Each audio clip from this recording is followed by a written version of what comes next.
SNS に選挙の期間中にデマを書いたらいかんと。僕はこの公職選挙法改正案に大反対です。立花隆がやってないことを高市早苗やってるんですよ。取り締まらなあかんのはこれ。そしてなぜ自民党が広告を規制したくないかって言ったら、マイノリティの言葉にデマとか虚偽情報とか誹謗中傷という言葉を浴びせて封じると同時に、好きなだけ金使って広告使って自分たちの選挙やりたいって自民党は言うてるんです。2025年10月の24日に同じ要望を受けてるんです。何も仕事してないんですよ。これは深刻です。増山県議に質問状、自民党県議団、憶測で動画配信。僕がもうちょっと時間ができたらやりたいのは、やっぱりね、晩秋に近づけば近づくほどね、飲み屋の様相が変わってくるんです。居酒屋の様相が変わってくるんですよね。で、港川神社、僕は大体港川神社のちょっと西側やと思ってる、そこに明確な境目があるような気がするんです。居酒屋文化の。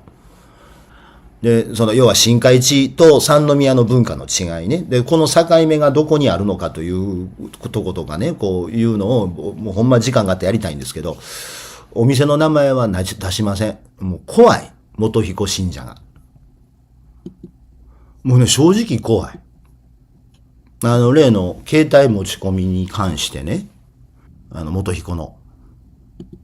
宿川白ベンツこそヒロミさん。水谷さんがね、斉藤さんが携帯を持ち込んでると。で、これは議会の規則違反じゃないかって言うてるのをね、この宿川白ベンツが何を言うてるか言ったら、これ新しいスマホ買ったんやで、これやねんって見せてるだけ違うの。いや、余震はね、携帯を持ち込んでもええとこやったとしたとしてもですよ。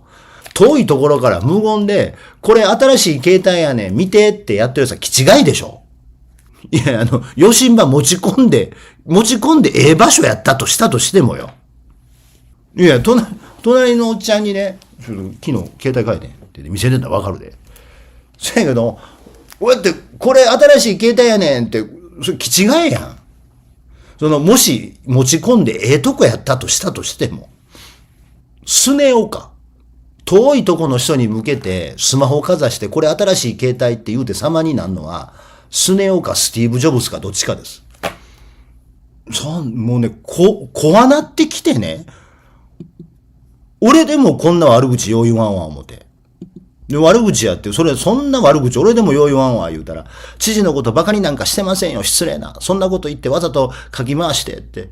いや、もうどう考えてもバカにしてるやん。斉藤さんがあそこで携帯をこうしたのは、見て新しい携帯公店の印や言うてんのは、どう考えてもバカにしてるよね。これ一本グランプリで出てくる写真で一言でつけるキャプションです、それは。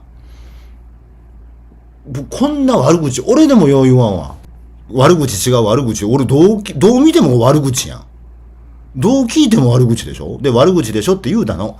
議場で携帯を取り出す公務員の写真に対して、これ新しいスマホ買ったんやで、これやねんって見せてるのと違うのとのキャプションを付すのは、この公職者は異常行動が抑えられないと言ってるのと同義です。俺でさえそんな悪口言わないって言うたら、もうね、子供みたいになってね、悪口違うし、そう取るのは保さんだけやなって。で、もう最後はこうなってるんです。分かってね、私頭ちょっと変ですから。知ってる。だから頭がちょっと変なのは存じ上げておりますと言うときました。なので、私まだちょっと変な、でもね、知事のことは紛れもなく大好きなんですって言うから、望月先生の座敷女を読んどけっておすすめしておきました。いや大丈夫です。座敷女は漫画ですから。名作です。座敷女、ようできてます。ほら、座敷女見たらええんですって。お前じゃん、お前が一番通っとったんじゃん。黙っとろよ。やめてください、やめて。どこやったかな、走ってきはるとこ映ったるやつあるんですよ。どれやったかな、走ってくるやつみたいな、まるっきり幸子ですよ。座敷女見たことない、読んだことない。座敷女読まはった方がよろしいですよ。誰かひろみさんが走ってる動画のリンク持ってる人いてへん。もうそのまんま幸子なんですよ。で、こんなが見てると思ったら、俺がよう行く店とかよう言わんでしょ。迷惑かかるわな。そやから店の名前よう言いません。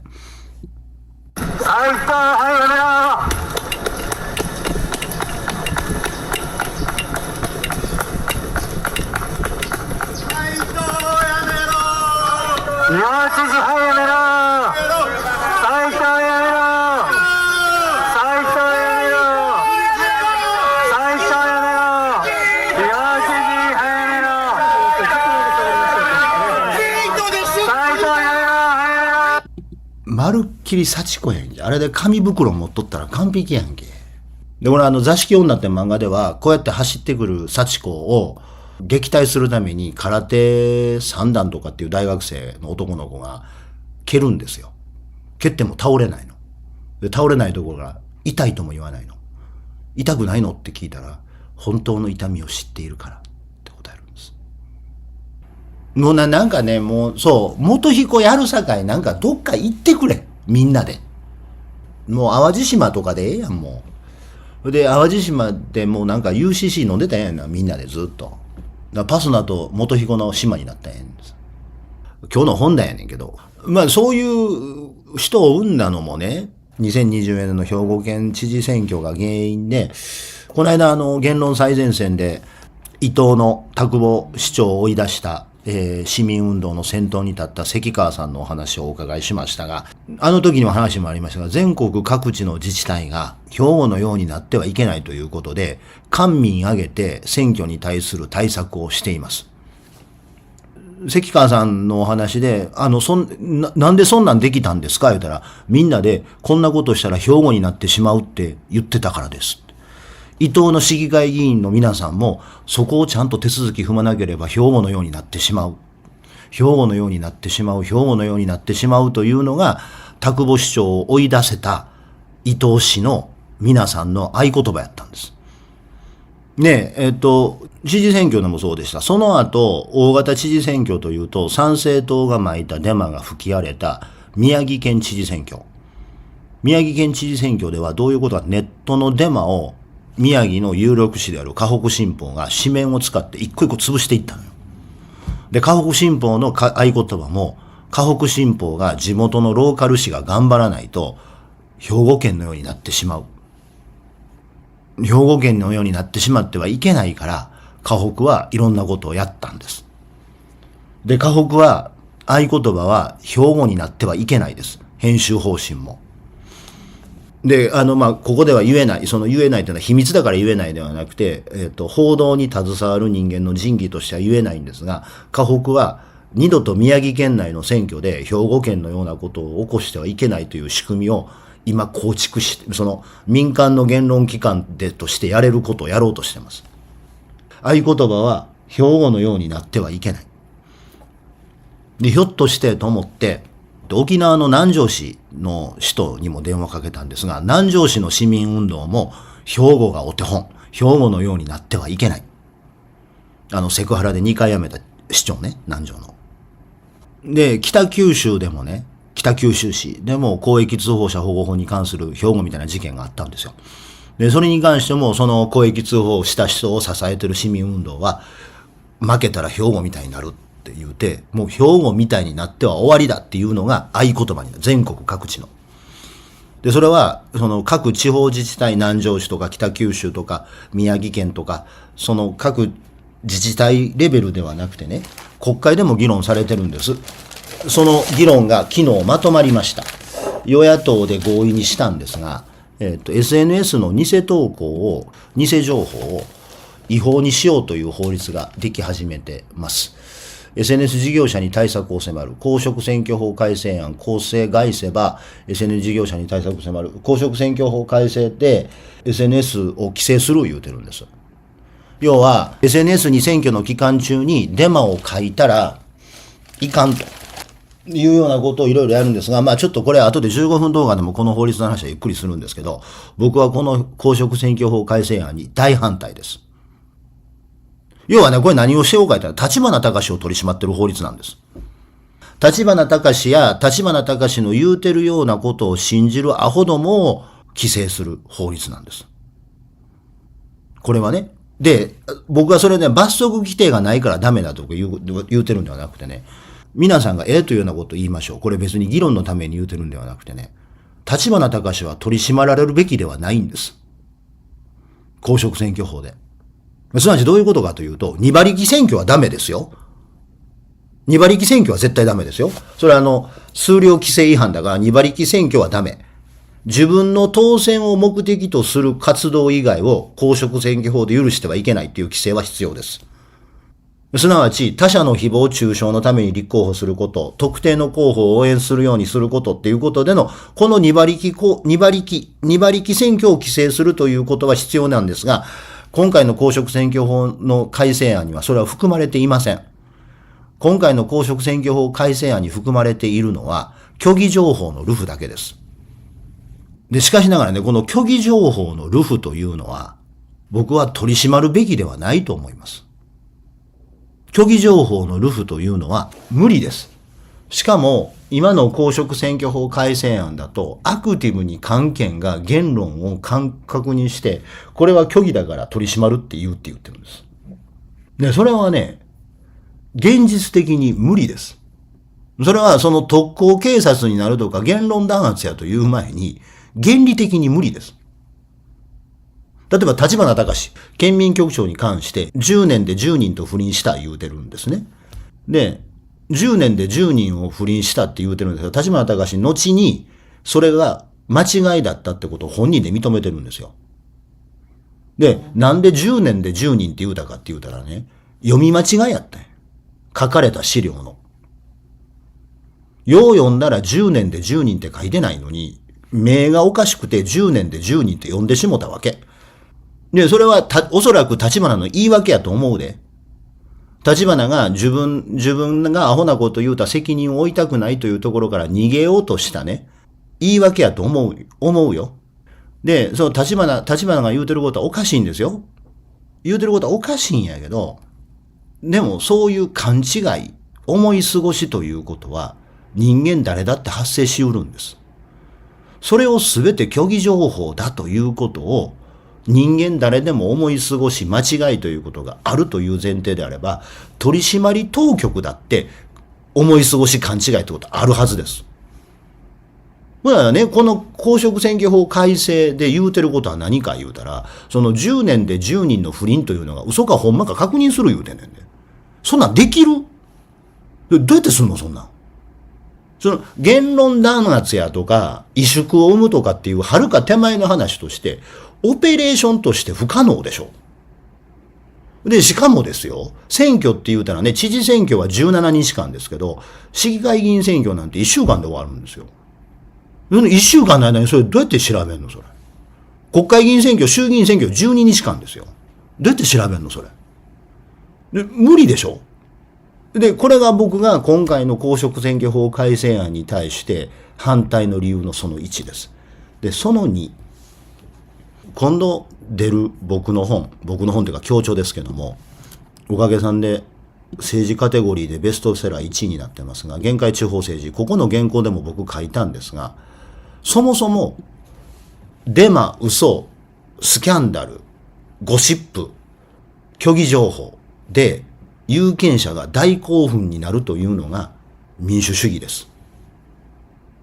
立花隆が民主主義の例外ではないんですよ。立花隆とあれに興奮するアホな連中というのが民主主義そのものなんです。あれが民主主義なんです。だから俺が何度も言うてるように、ベルリンの壁にあった時に西側諸国、アメリカ、日本、ドイツ、イギリス、フランスのチームは自分たちのことを民主主義国家と名乗らずに自由主義国家と名乗ったんです。民主主義怖いから。民主主義っていうのは立花隆みたいになんねん。で、みんななんかポピュリズムやとか、デマやとか言うてるけど、それはそういうもんやねん。だからそれがね、民主主義の本性なの。で、その、さっき言った理由でね、物理的にオペレーションが回らないから僕は反対なんだけど、じゃあなぜ物理的にオペレーションが回らないかって言うたら、本来そういうものに対して対抗しようとしたところで、例えて言うたら、堤防がね、こう決壊しそうな時に、人間がうわー出てきて、あそこから水漏れてるってピャッて手で押さえる。あそこから次水漏れてるってここで手でピャッと押さえる。言うて手で押さえていったとしても、絶対水圧はどっかから溢れ出すよ。流れてくるね。どんなに頑張ったって。で、僕は今回の公職選挙法は、その愚かさに似てると思うの。兵庫の堤防はそうやって崩れたから、その穴に手塞げって。で、こっちにも手塞げってやってて、それは、これ、やってたとしたとしても、いずれ水圧がダーッとくる。で、そこについてなぜそうなるかということを、僕が立花隆や斉藤元彦のことをなぜ左翼と呼ぶかという根拠で、立花隆や斉藤元彦を否定するのは保守主義の出番なんですよ。保守主義の古典を使って極左革命勢力斉藤元彦、立花隆みたいなことをどうするかということを僕はこの限界地方政治の原稿で書いてます。ぜひ読んでいただきたいんですが、その圧力がダーッと来てる時にこんな水漏れの箇所を手で塞ぐみたいなことをやったかって意味がないのよ。それは無理なの。それは社会的な労力の無駄なの。民主主義とは本来間違えるもんなんです。だから民主主義が間違えた答えが出たときにどうするかというのが議会であり、議会の熟議であり、条例であり、法律であるわけですよ。だから公職選挙法で改正すべきなのは僕はこんなことしたがって無駄やと思うの。あとね、もう一個の理由があるんです。僕が絶対こんなこと規制しても意味がないっていうか、それからね、規制する対象が別なんですよ。でね、ちょっとこれパワポでやったらわかるかな。パワポで話しようか。で、僕は選挙に対する取り締まりが、新しい時代に即した取り締まりがね、ダメだ、必要ないって言ってなくて、ぜひ取り締まらなきゃいけないって言ってるんですよ。まあ、デマと虚偽情報は何が違うのかもわからんけど。これが論点の3つ目。こういうのを選挙で取り締まれ言うてるんでしょ。で、こういうのを選挙で取り締まれってその言いたいことはわかるよ。こういうことを取り締まれ言うてるんでしょ。それはわかるよ。言いたいことはわかります。まあ、要は、立花隆はこれや言うわけでしょ。ね。で、これを取り締まろう言うてるわけですよ。でも俺はそんなもん取り締まったって無駄や言うてんの。絶対、手を変え品を変え、そんなやつは絶対後が出てくるから、こんなもん、アキレスと亀です。イタチごっこじゃなくてアキレスと亀です。絶対追いつかないです。なぜかというと、民主主義というのは本来そういうもんだから。で、だからこの立花隆がやったことで、僕はもっと言うと、選挙の結果がね、歪められてもいいと思うの。僕、デマ、誹謗中傷、虚偽情報で、選挙結果が歪められてもいいとさえ思うの。で、それはなぜならば、それが民主主義だから。あなた方が民主主義で物事を決める、多数決で物を決めるというときは必ずこうなるんですから。あなた方が使いたいという道具はこういう副作用があるんですから。モルヒネみたいなもんですよ。痛みは止まるけど依存性がある。しゃあないよ、それ。で、僕たちが民主主義以外のなんか物事の決め方を知ってるか言うたら、The very best solution ではないかもわからないんだけど、One of the best solution which we have known ってやつであることは間違いないわけですから、民主主義以外のものに頼りがなかったら、その副作用を受け入れざるを得ないわけですよ。っていうのが僕のその心の底からなんだけど、あともう一つ、マキャベリスト菅野保として言うと、これ、申し訳ないけど、このデマ、虚偽情報、誹謗中傷というのは、常にマジョリティがマイノリティを抑え込むときに使う言葉です。マジョリティがマイノリティを抑え込むときに、マイノリティの主張に対してお前たちが言ってることは誹謗中傷だ、虚偽だ、デマだっていうもんです。特に漢検は市民を弾圧するときに、それはデマだからって言います。デマではなくても。で、これ、言い換えるとね、これ女の人だったらわかると思います。女性が人間扱いしてくれって言ってて、男と同じ扱いしてくれ言った途端に、女の人にどんな言葉が浴びせられるか。男社会から。女性が自分が男性と同じ権利を行使したいって声を上げるときに、男性社会が女性にどんな声を浴びせるかって考えたんですよ。弱者男性差別だって言ってるでしょ。あたかも権利の希求が差別行為かのように言われるでしょ。マイノリティが声を上げるときにマイノリティの声につけられる言葉なんです。でね、それがこのデマとか虚偽情報とか誹謗中傷っていう言葉なんですよ。で、俺ずっと言うてるでしょ。これ俺ずっと一貫してるんです。ここで思い出してほしいんですけど、週刊文春がずっとやっている高市早苗の誹謗中傷動画の話に乗ってはいけないって俺ずっと言ってるでしょ。あれ週刊文春でみんな高市早苗のこと叩いてるけども、ほっといた方がええって言ってる。距離置いた方がええって。松井は多分違うことを考えてるから触らん方がええって俺ずっと言うてるやん。実を言うとね、このベン図書いたらわかります。それはね、根源に選挙における誹謗中傷なんて取り締まりようがないと思ってるっていうところがあるからなんですよ。俺は根源にね。で、こう書いたらわかりますよ。みんなここで騒いでんの。ごめん。こういうことでしょ。高市早苗も立花隆と本質的に同じことやっとったと。こういうことよね。こういうことよね。誹謗中傷。動画作って誹謗中傷。相手候補のことを誹謗中傷したのはダメだって。それは世論誘導だって。でも、俺は誹謗中傷は元来民主主義につきものやから、そんなもん規制のしようがないって言うてますよね。で、このベン図を書くと分かりやすいんですけど、立花隆がやってないことを高市早苗やってんですよ。これ。取り締まらなあかんのはこれ。こっちを取り締まらなあかんの。いいですか？僕がさっき言ったみたいに、マイノリティの主張というのはマジョリティから誹謗中傷だの、デマなの、虚偽情報だと言われがちなんです。これね、言葉はすごく慎重に選ばなきゃいけないかもわからないけども、弱い者が強い者に勝つときに、強い者は攻撃してくる弱い者のことを嘘つき呼ばわりするんです。日本みたいな先進国に女性差別なんかないとかね。女性差別なんて言い過ぎやとかね。そんなもん嘘やとかね。だからその情報が虚偽かどうか、デマかどうか、誹謗中傷かどうかで、俺は誹謗中傷がええと言うてるわけではないですよ。デマがええと言うてるわけではないですよ。そんなこと言うてるんではないんだけども、実際の問題として、マイノリティの主張というのはデマ、誹謗中傷、虚偽情報として扱われることがマジョリティからあるわけですよ。無理なんです。だから、そもそもそこを軸においての規制というのは、無理なの。土台その物理的に無理なんですよ。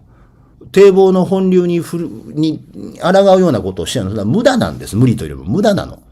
でもね、民主主義や民主主義や民主主義や民主主義や民主主義や民主主義や民主主義や民主主義や言うんやったら、金の力で有権者の意思が変わってはいけないでしょう。そして金の力で有権者の意思を左右しようとする動きを規制することは、ものすごくたやすいでしょう。ネット広告禁止って言うたらだけの話やねんから。有料広告禁止って言うたらだけの話やねんから。ただそれだけのことですよ。で、堅くなに自民党が広告を規制しないのはなぜかというと、広告でこそ選挙を有利に展開してるっていう自己認識があるからですよ。でさっきのね、女性差別を事例に出して言うたように、デマ、誹謗中傷、虚偽情報という言葉は、マイノリティの主張に被されがちだ。マジョリティがマイノリティを抑え込むときに、マイノリティの主張に対して、お前たちの言ってることはデマだ、誹謗中傷だ、虚偽情報だっていうことを強い側、数の多い側は言いがちだ。という前提でこのベン図を読んでみ。そしてなぜ自民党が広告を規制したくないかって言ったら、自民党はまさに俺の言うてる図式の通りのことのマジョリティをやろうとしてるわけですよ。自民党がやろうとしてることはそういうことです。マイノリティの言葉にデマとか虚偽情報とか誹謗中傷という言葉を浴びせて封じると同時に、好きなだけ金使って広告使って自分たちの選挙やりたいって自民党は言うてるんです。自民党がフィックスにしようとしてる構図はそれです。数の多い側、強い側が少数者の主張をデマだの誹謗中傷だの虚偽情報だなと言って封じて、一方で強い側は金使いたいだけ使って広告して選挙する言うてるんです、自民党は。自民党はそう言うてるんです。選挙というのは候補者の言葉の力だけで左右されるべきです。どっちの候補者が金持ってるかで選挙の結果が歪むのはおかしいです。それは絶対おかしいです。それは誹謗中傷やデマで選挙結果が歪むことよりも、金の力で選挙結果が歪むことの方が絶対ダメなはずです。金持ちも貧乏人も右も左も上も下も同じ土俵の上で同じ条件で言論を戦わせて初めて選挙が正しく行われたって言えるはずです。で、公職選挙法っていうのは本来そういう法律なんです。だからビラに証し貼るんです。どの候補者もビラの枚数一緒ということを確認するために。だから街中にポスター貼らないんです。だから公営掲示板っていうのを作るんです。だからどの政党も政見放送の時間は一緒なんです。だからわざわざ演説の時に旗立てるんです。みんな同じ、数量的には同じ条件っていうところで言論を戦わせるために。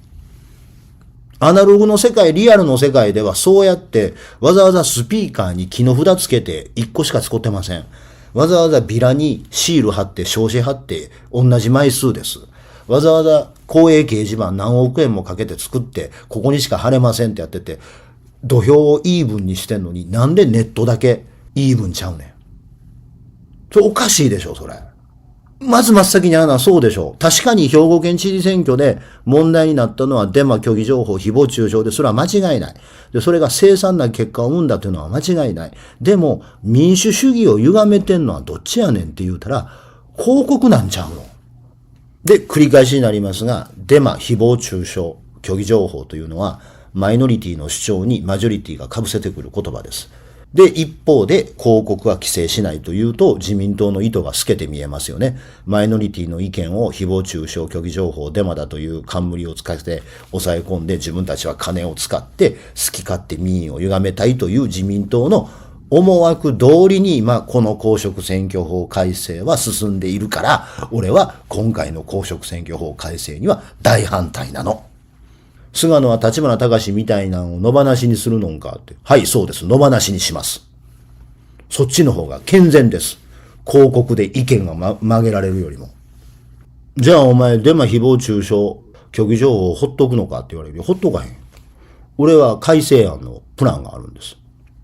選挙の時に、例えばね、カシーナッツとかヘライザーとか中田敦とか、あいつら小じ芸でしょ？アホなこと言うたら視聴者が増えると思ってやってて、だから選挙の時に有料配信をやめたらええねんとか、有料動画をやめたらええねんとか、広告ですんの収入あかん。そんなもんお前、それこそ民主主義っていうか、その前に資本主義としてそんなもん止められへんねんが止めたかってしゃあない。要は嘘つかへんようにしたらええんでしょ？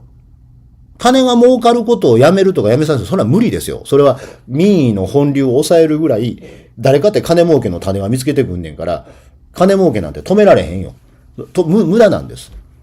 でも要はね、嘘つかへんようにしたらええんでしょ？で、嘘ついたらその責任をすぐそいつに負わせたらええんでしょ？すっごい簡単な点があるんですよ。今7265人見てますけども、この人ら7265人 YouTuber で見てる中で YouTube で配信したり動画やってる人見たらまあ1割2割ですわ。見てるだけやったら話別ですけどね。見てるだけ読んでるだけやったら別ですけど、すっごい簡単な方法あるんですよ。動画配信しようと思ったら、あるいは選挙の期間中に何か意見言いたかったら、有料配信したかったら、YouTube とか TikTok のアカウントとマイナンバーカード紐付けたらいいんですよ。ただそれだけのことですよ。別にチャンネル名にその人の本名なんか出たら匿名でいいですよ。チャンネル名のままは。それでええよ。で、もっと言うたらね、特商法と同じ扱いにすりゃええんですよ。俺喋りながらこの言論は売り物やと思って喋ってますよ。特商法ってどうなってるよ。特商法のディスクレーマー言ったら、それ通販のウェブサイト行ったら絶対販売元の名前と住所と電話番号書いてある。特商法と同じ扱いしたらええやん。喋りたいんやろ？で、それで儲けたいんやろ？儲けたらよろしいよ。その代わり責任取れよ。騒いだらええよ。デマ流したらええよ。誹謗中傷したらええよ。それは言論の自由です。しかし言論の自由には責任が伴う。収益化するんやったらそれぐらいせんと。言論を金に変える、情報を金に変えるという点にやったら、どの通販会社があって、売るときには身元を明らかにせえっていう法律があんねんから、喋って金儲けしてるやつは、動画で金儲けしてるやつは、通販会社と同じ扱いにするって、なんかそれ問題？それ。いや、ほんならカシーナッツにしても、ヘライザーにしても、誰にしても、マイナンバーカードとアカウントが紐づいて、通販サイトみたいに YouTube のチャンネル概要欄に自分の本名と住所と電話番号を載せて、同じこと喋れるかどうか試してみたいね。俺みたいに名前も住所も電話番号も全部公開した上で、同じことを喋れるかどうか試してみたらいいね。それが責任の取り方ということです。ほんで、それは広告規制と同じ考え方になるでしょ？それがね、整理して考える、正規化して考えるって考え方ですよ。ほんならお前、その無参考に出てきた問題に場当たり的にポンポンポンポン対応していて、立花隆出てきたから、黒川が出てきたから、ということじゃないでしょ。そうです。なんで公職選挙法で広告規制できひんかと単純な話ですよ。自民党真剣にこのやり方で憲法守れ言うてる側をデマだ誹謗中傷だって言いながら抑え込んで自分たちは広告打ちまくって憲法改正したいからですよ。このやり方でデマ、虚偽情報、誹謗中傷を抑え込んで広告だけで憲法改正乗り越えたいからですよ。憲法金の力で変えられてええの？金持ってる側の意見が憲法改正で通ってええの？で、これコインの裏表、反対側、もっと顔近づけて言いますけども。ヘライザーやカシーナツ、通販会社みたいに住所と名前と電話番号を晒して同じこと言えんの？なあ。住所と名前と電話番号を晒してヘライザーとカシーナツ同じこと言えるの？住所と名前と電話番号を晒して同じこと言えるんかって聞いてまんねんけど。日銀 1% に利上げ、物価上昇リスク警戒ということで、インフレ警戒しているということですね。それはそうです。貨幣の価値が落ちてるんですから、金利上げざるを得ないということです。もう何年も僕の動画を見ている人やったらご存知やと思いますが、僕は一気に 3% まで上げろって言ってます。無理です。あらゆる金融政策とか経済政策が効かないのよ。低金利状態では。賃上げも、税制改革も、金融改革も、低金利の状態では流動性が高すぎて、効かないの。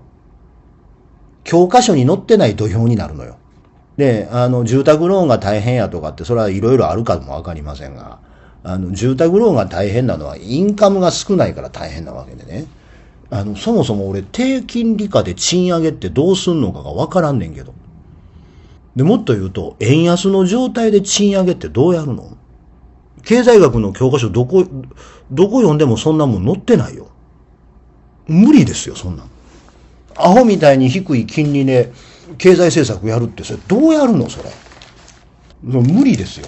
で、そこら辺のことを10年前の自分がアベノミクスやどうのこうやって騒いでた頃の自分を反省することなく、臆面もなく恥ずかしいことを書いてるのが日経新聞です。日経新聞。俺と同じこと言うてんねんけどね。リフレ高圧経済出すときやって。お前が言うな。お前ら10年15年前アベノミクスや言うてお前このお前リフレ高圧経済をお前らが提唱してんやないか。で、これね、あともう一つ考えなきゃいけないのは日経新聞の7面です。日経新聞の7面が、フィナンシャルタイムズがこんなこと、僕、債券相場がおかしいって言ってたでしょ。昔の動画を、昔ってここ1年の動画見てて、ここ最近債券相場がおかしいって言ってたでしょ。はい、フィナンシャルタイムズなんですが、債券と株式の動きに矛盾って、このコラムはね、必読です。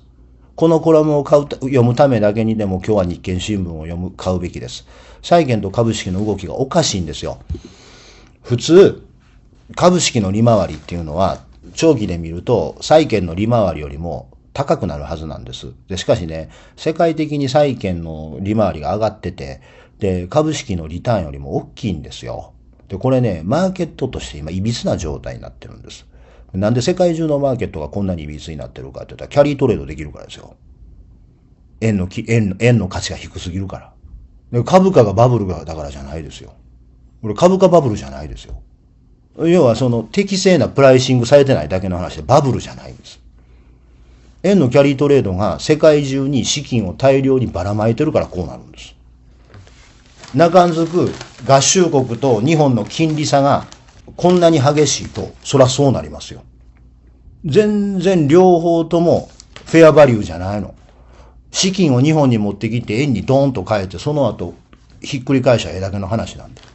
我が国のまさに日経新聞が15年ぐらい前に提唱してたリフレ経済のせいで、世界中の経済が歪んでるんです。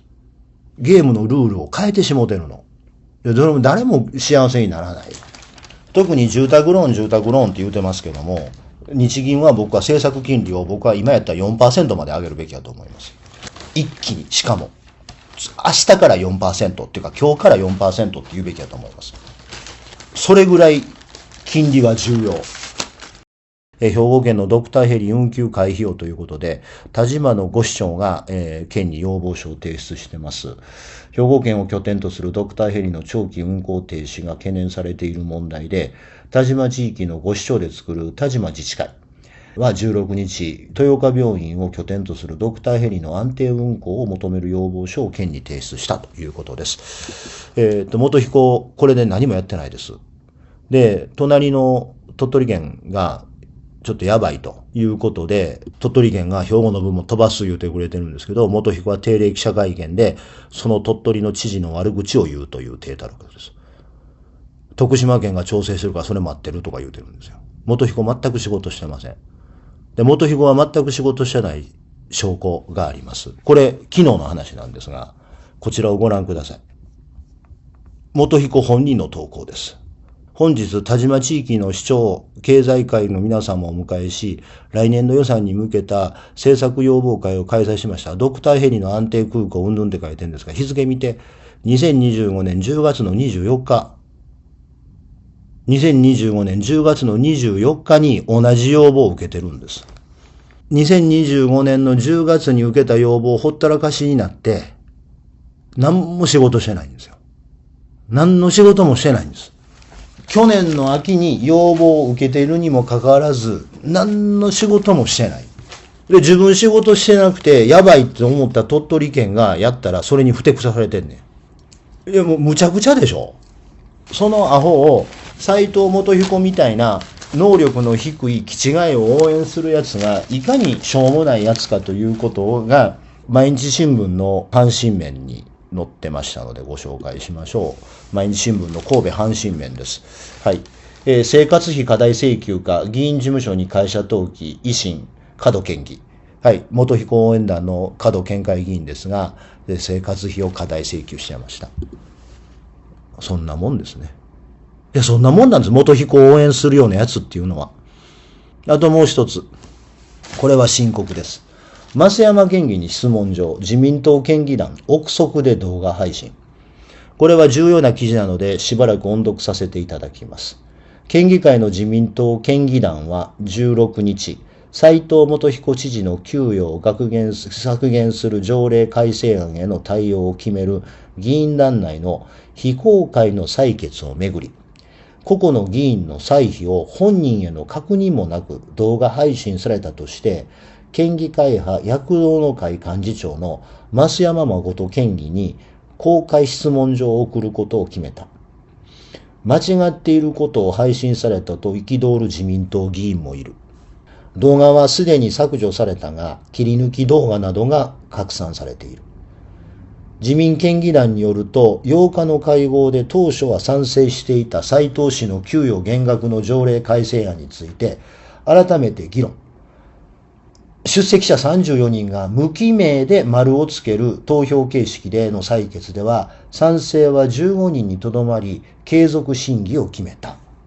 増山氏は10日、私が情報収集した結果として、条例改正案に賛成しなかった県議として、19人の顔写真と名前を動画で公表した。こっからですよ。自民党県議団の北口幹事長は、無記名で、本来は我々すら確認しようがない情報。来週に県議選を控え、県議が憶測で高い派のことを書き込む影響は大きい。こっから先がすごいことを言うてあります。議員ごとに法的措置も検討した。と話した。北口氏によると、11日に松山氏から動画を削除したことを伝えられ、謝罪も受けたという。質問状では情報の根拠と謝罪の趣旨、さらにすでに拡散している情報への対応について追及する。松山氏は毎日新聞の取材に関して、ノーコメントと答えた。斉藤元彦を応援する奴は、所詮こんな程度です。斉藤元彦を応援する人間に、賢い人間は一人もいません。みんな、この程度です。ぜひチャンネル登録といいねボタンを押してください。